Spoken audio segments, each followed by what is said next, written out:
Este 27 de agosto estamos conmemorando los 30 años de haber sido expedida la Ley 70, acto que se llevó a cabo en el Parque Manuel Mosquera Garcés de Quibdó. Este hecho partió en dos la historia del pueblo negro afrocolombiano, palenquero y raizal, como se le denomina hoy. Y decimos partió en dos porque la última vez que se había legislado a favor de la comunidad negra en Colombia había sido en 1851. Y justamente en el año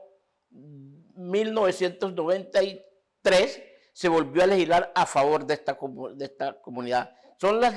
dos grandes leyes que se han hecho en los últimos 150 años a favor de la gente negra. Y fue muy importante este estatuto jurídico porque reconoció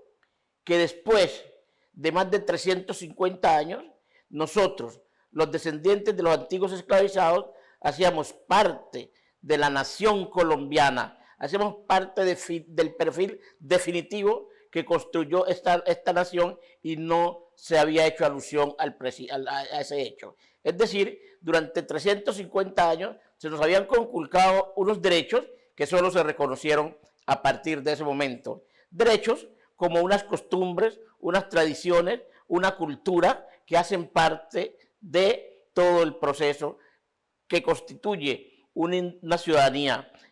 Pero además, en uno de sus artículos, de sus capítulos, se reconoció el derecho a la propiedad colectiva del territorio. Es decir, se dijo, esas comunidades han estado asentadas allí por más de 350 años, luego entonces esas tierras le pertenecen. Este hecho fue el punto de llegada de un proceso organizativo que había surgido en la cuenca del Medio Atrato Chocuano. Y había surgido gracias al apoyo de un sector de la Iglesia Católica constituido por la Orden de los Hijos del Inmaculado Corazón de María, más conocido como los claretianos. Y en el Chocó, el sacerdote que lidera este proceso va a ser Gonzalo María de la Torre. Gonzalo María de la Torre es un chocuano, nacido en el Carmen de Atrato y criado en el barrio La Yesquita de Quibdó, para más señas, que se había ido durante mucho tiempo de la región y volvió a la luz de unos fenómenos que se estaban dando al interior de la Iglesia Católica, que tuvieron que ver con el Concilio Vaticano II, que se reunió en Roma, y allí en esas sesiones del Concilio Vaticano II, la Iglesia abogó por un ayornamiento, es decir, había que poner a la Iglesia a tono con los nuevos tiempos. ¿Y qué implicaban esos nuevos tiempos para América Latina? Que América Latina, particularmente Medellín y algunas zonas en Brasil, se habían constituido en los focos de miseria, en los focos de pobreza. Esto llamó la atención de ese sector de la iglesia que estuvo en la iglesia de las Catatumbas en Italia, para que la iglesia adquiriera un compromiso más real con los pobres, para que el evangelio fuera realmente una opción de vida. Se presentó una ruptura en medio del Concilio Vaticano II, que fue dominado por la Iglesia Europea, que no tenía estos problemas de su población, de hambre, miseria, de necesidades básicas insatisfechas. En América Latina, en ese momento, era el caldo de explosión para una revolución que se veía venir. Y los sacerdotes, de alguna manera, querían controlar, evitar que esto sucediera, y por eso hablan del ayornamiento, es decir, la Iglesia colocarse a tono de los nuevos tiempos. Del Concilio Vaticano II podemos ver entonces que la Iglesia salió dividida y los sacerdotes y los obispos de América Latina que habían ido se reunieron con, reitero, la Iglesia de las Catatumbas y allí empezaron a hablar de una iglesia para los pobres, de una nueva teología, una teología para América Latina. Se citaron para Medellín 1968, donde iban a discutir el problema de la pobreza, del hambre, de la miseria, del atraso en América. Esa reunión fue muy próspera, inclusive que el mayor jerarca de la iglesia colombiana, Monseñor López Trujillo, se apartó de esa visión porque quería seguir manteniendo la iglesia tradicional, la iglesia que se alineaba a la derecha, la iglesia que estaba con los poderosos, con los ricos, y no le importaba la suerte de los pobres. Estos sacerdotes entonces, reunidos ahí en el CELAM, liderados por los obispos brasileños, empezaron entonces a hablar de una teología de la liberación. Una teología de la liberación porque durante siglos la iglesia había estado del lado de la opresión y se necesitaba una iglesia que fuera liberadora de las condiciones de pobreza que vivía el pueblo latinoamericano. Este pensamiento se fue decantando con la posterior reunión en Golconda, una finca cerca a Bogotá, y de allí sale ya cuajada la idea de la teología de la liberación. Este movimiento entonces va a ser muy importante en la América Latina porque hay un sector que quiso llevarlo más lejos, su radicalización del pensamiento cristiano en torno a la teología de la liberación quiso ir más lejos. Entre ellos tenemos el papel protagónico también que jugó el obispo de Buenaventura, el obispo rojo, Monseñor Gerardo Valencia Cano, a quien se le había confiado la organización de las comunidades indígenas y negras en la zona de Buenaventura y gran parte del Pacífico. Gonzalo de la Torre entonces entiende ese mensaje y regresa al Chocó, y regresa a Quibdó para seguir difundiendo el pensamiento de la teología de la liberación y empezar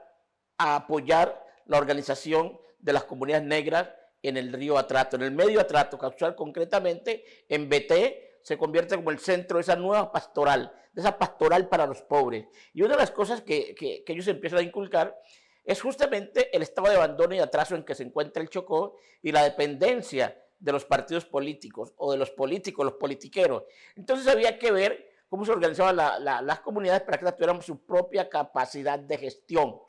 en torno a algunos productos que eran vitales y que se daban en esta zona. Pero a la vez, los campesinos del medio Atrato estaban amenazados porque las compañías madereras venían subiendo del bajo Atrato y venían desplazando a los campesinos. Y algunos estudios de ingeniería agroforestal habían determinado la riqueza de maderas que había en la zona del medio Atrato y por eso empiezan también a organizarse. Esto va a ser muy importante porque después de muchos intentos que se han hecho en el siglo XX para lograr la unidad, ninguno había prosperado. Entre esos podemos mencionar el Círculo Negro que se había formado en Bogotá hacia los años 40. Podemos hablar del movimiento de las comunidades negras, Cimarrón, que en los años 70 Juan de Dios Mosquera desde Pueblo Rico había luchado por esa organización. Podemos mencionar a Mir Smith con su movimiento Presencia Negra y en síntesis muchos intentos habían hecho por conformar un movimiento de dimensión nacional. Pero contrario a todos los presupuestos, sale de la gente campesina del medio Atrato chocuano y desde ahí irriga esa forma de organización hacia el Pacífico en general y va tomando fuerza y eso es lo que nos permite entonces llegar a la constituyente de 1991, que arribamos al país a la constituyente, pero la gente negra no estuvo representada en el momento que se iba a hacer la nueva arquitectura jurídica del Estado colombiano. Y no estuvo representada porque no sacamos ni un miembro que representara nuestros intereses. Y en última instancia, el día que se cerraba la constituyente, faltando algunas horas, se le pidió el favor a Francisco Rojas Birri, Pacho Rojas, que también había surgido en el proceso organizativo que los claretianos habían favorecido para la creación de la Oregua, organización regional en Vera Bounán. Y ahí entonces Pacho Rojas defiende la presencia del pueblo negro, la necesidad de la inclusión de la gente negra en la nueva constitución que se va a expedir y faltando horas logra enganchar un artículo conocido como el AT 55 que se desarrollaría posteriormente y que las comunidades negras empezamos a ser parte de la estructura jurídica de este país. Estuvimos a punto de quedarnos por fuera si no es por Francisco Rojas Birri. Entonces el Estado concedía 2 años para que ese proceso, para que ese artículo se reglamentara. Y finalmente, también faltando poco tiempo, el artículo logró reglamentarse en una tarea titánica que muchos dirigentes, hombres y mujeres, de las comunidades negras en Colombia se recorrieron el país, socializando todos estos procesos en los cuales la gente, o mucha gente, tampoco creía, porque era un movimiento campesino, y entonces desde ese primer momento sufrió la estigmatización de los intelectuales que no apoyaban la causa de los campesinos. Se reglamenta, pues, después de muchas luchas, ya entran muchas personas del orden nacional a solidarizarse, personas no afro, a solidarizarse con este proceso de los afros, y logran sacar adelante ese proyecto y sancionar la Ley 70 de 1993, que es la que estamos conmemorando los 30 años. Ahora bien,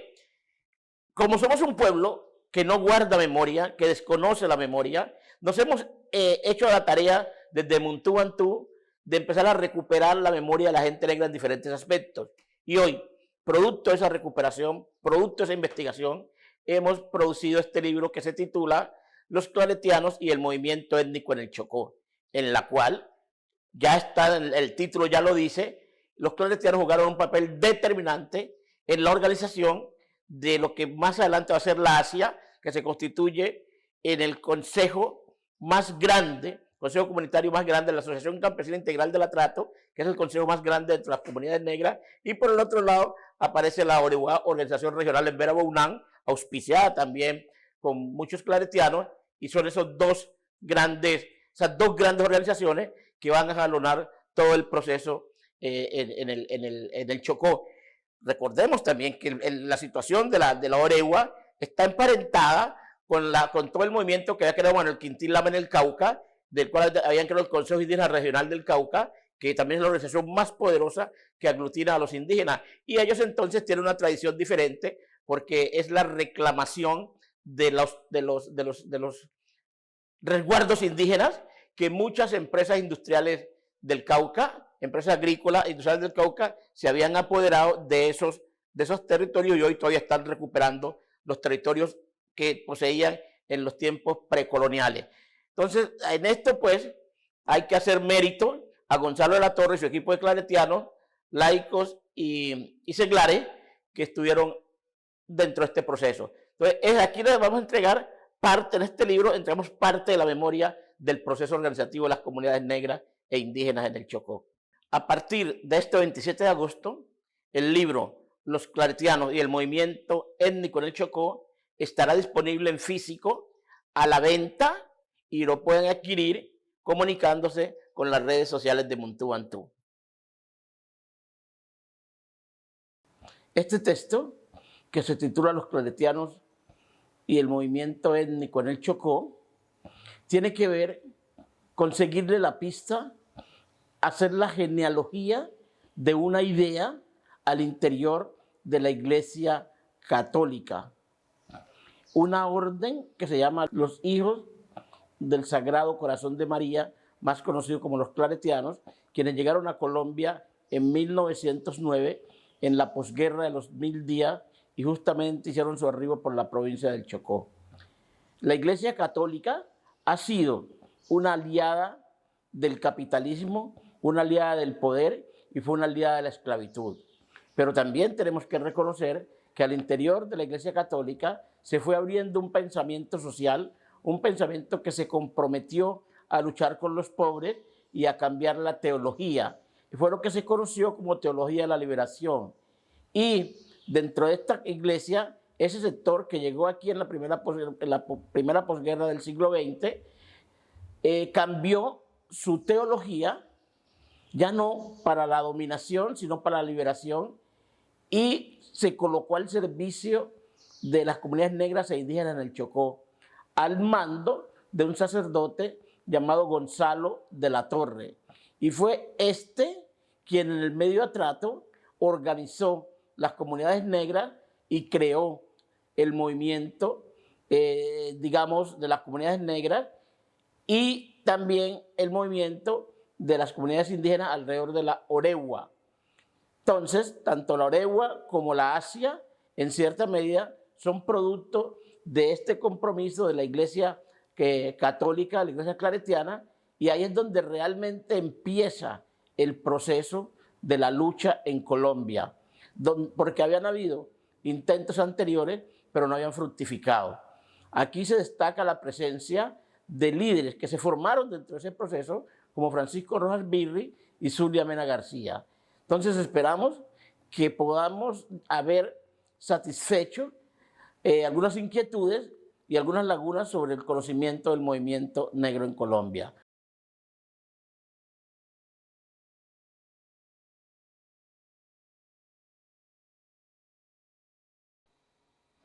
Bienvenido, bienvenida. Tiene usted entre sus manos el libro Los claretianos y el movimiento étnico en el Chocó. Va usted a realizar un recorrido desde la presencia de los claretianos en Colombia y esa relación iglesia y Estado que se estaba dando en el siglo XIX y cómo los claretianos llegan a Colombia por el departamento del Chocó para concluir el proyecto de la cristianización que desde el Río, siglo XVI, de los primeros religiosos al nuevo territorio, estaba inconcluso. Ellos continuaron ese proyecto de cristianización en el marco de esas relaciones iglesia-estado en el siglo XIX y XX, que precisamente la llegada de ellos, estamos en un posconflicto después de la guerra de los 1000 días, y ellos llegan para ayudar a la labor del Estado, para pacificar, para llevar la paz a las regiones colombianas. Y desde el Chocó, que fue su primer hogar, empieza el trabajo de los claretianos en Colombia. Entonces vinieron con un doble propósito, un propósito misional y un propósito político, como mensajeros de Cristo, encargados de llevar la paz, y el proyecto político dentro de la República Conservadora, que era afín al proyecto católico cristiano desde la Constitución de 1886. Este es el recorrido, una iglesia que está al servicio de los más poderosos.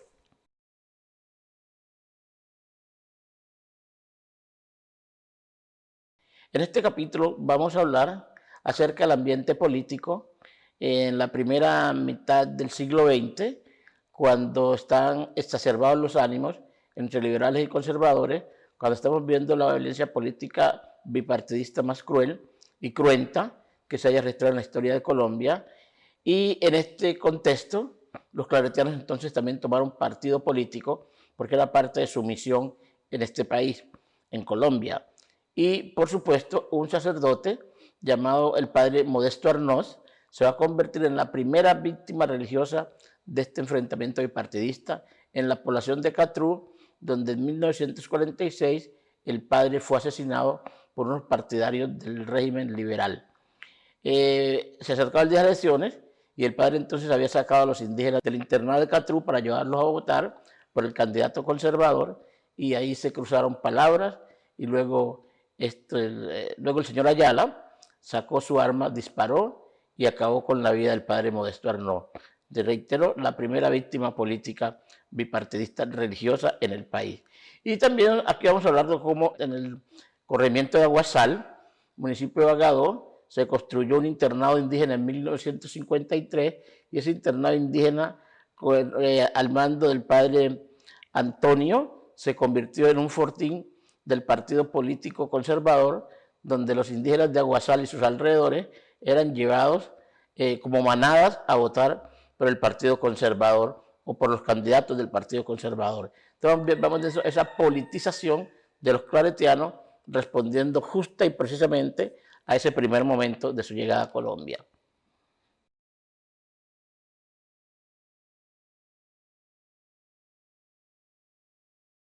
Este capítulo es bien interesante porque se va a enmarcar a estudiar los signos de una nueva época alrededor de la iglesia. Nosotros sabemos que la iglesia católica, desde su llegada con Cristóbal Colón al Nuevo Mundo, estuvo al servicio de los poderosos, se alió con el Estado. En la Nueva Granada se dio igual, en Colombia se dio igual, pero en los años 50 América Latina está viviendo un proceso de empobrecimiento por todas partes, y esto llama a un sector de la iglesia, y primero se convoca al Concilio Vaticano II para hablar de los problemas de la actualidad en América Latina y de la iglesia en el mundo, y de este Congreso Vaticano II surge una iglesia latinoamericana que va a estar al lado de los pobres. Es lo que se va a conocer más adelante como la teología de la liberación. Y desde Italia, donde se lleva a cabo el Concilio Vaticano II, la iglesia latinoamericana se aparta de la iglesia europea, que es una iglesia rica, poderosa, y que no está viviendo, no conoce los problemas de América Latina, y unos obispos y sacerdotes que no están de acuerdo con ese Congreso Vaticano, con lo que se plantea el Congreso Vaticano II, entonces acuerdan reunirse en Medellín en 1968 en el CELAM, Consejo Episcopal Latinoamericano, y desde allí lanzan la propuesta de la Iglesia de los Pobres, una iglesia que esté al servicio de los pobres, una iglesia que esté por ayudar a solucionar la inmensa mayoría de la pobreza que se vive en América Latina. Y ahí es cuando ya madura, coge cuerpo, lo que se conoce como teología de la liberación, y particularmente de esa reunión de Medellín, un grupo de sacerdotes decide reunirse en Golconda, en Cundinamarca, y desde allá entonces llevarlo planteo en Medellín más allá. Entonces aquí surge una ala de izquierda dentro de la Iglesia Católica, que es la que va a nutrir este proceso político de las comunidades negras.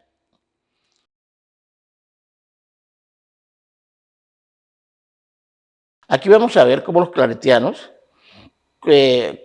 conforman una nueva alianza con los grupos étnicos, porque hasta este momento, años 60, 70, no se había visto la relación, la pastoral que podían desarrollar la Iglesia Católica o un sector dentro de ella, en este caso los claretianos,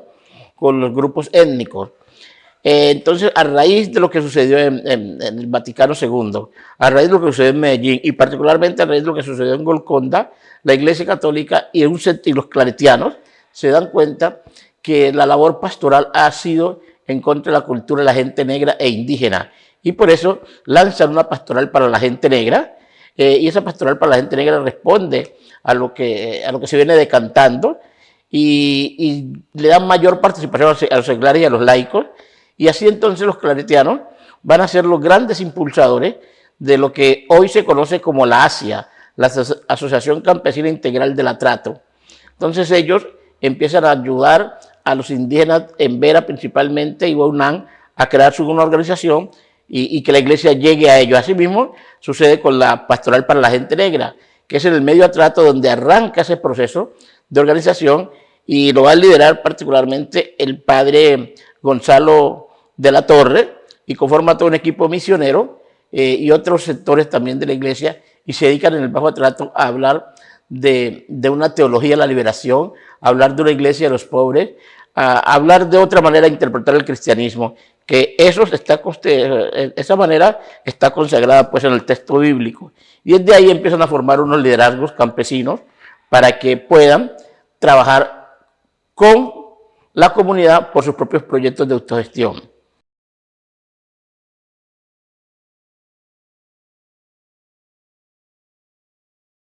Aquí vamos a hablar lo que va de indio a indígena y el indigenismo, ¿no es cierto? En primer lugar, pues aquí tenemos que ver cómo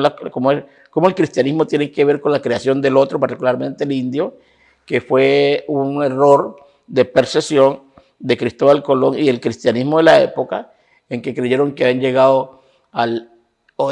este viajando por el oeste y que habían llegado a la India. Por eso durante mucho tiempo estos territorios se conocieron como las Indias occidentales. Y desde un primer momento va a haber por parte de la Iglesia y el Estado, llámese Estado español, en este caso el imperio,